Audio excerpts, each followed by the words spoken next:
Hola, ¿qué tal amigos? Bienvenidos a nuestro canal Aprendí, donde cada video es una nueva aventura de conocimiento. En este video te voy a enseñar a cómo reparar tu celular que se queda en pantalla negra. Si tu celular se quedó en pantalla negra, no te preocupes, pues aquí te mostraré unos pasos que puedes seguir y solucionar este problema en la mayoría de los casos. Bienvenidos a Aprende.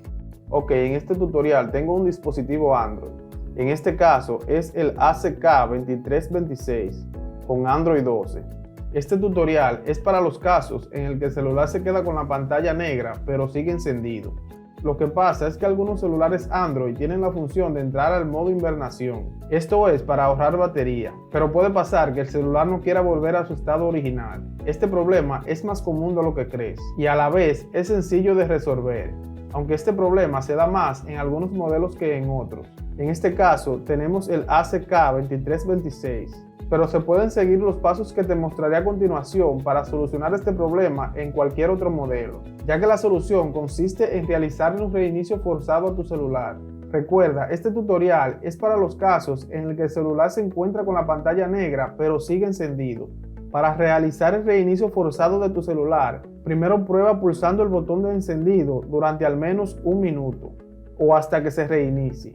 Si no funciona, prueba pulsando el botón de encendido más el volumen hacia arriba durante al menos un minuto. Y si esto tampoco funciona, entonces pulsa los tres botones al mismo tiempo durante al menos un minuto o hasta que se reinicie.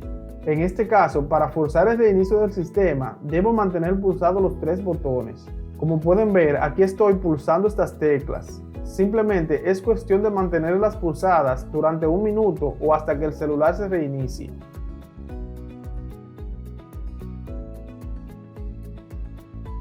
Como pudieron ver, pude forzar el reinicio de este celular pulsando las tres teclas al mismo tiempo. Y eso fue todo lo que puedes hacer si tu celular se queda con pantalla negra antes de llevarlo a un técnico. Espero que este tutorial te haya sido útil. Si es así, no olvides dejar tu gran like, suscribirte y activar la campanita de notificaciones. Nos vemos en un próximo video. Adiós.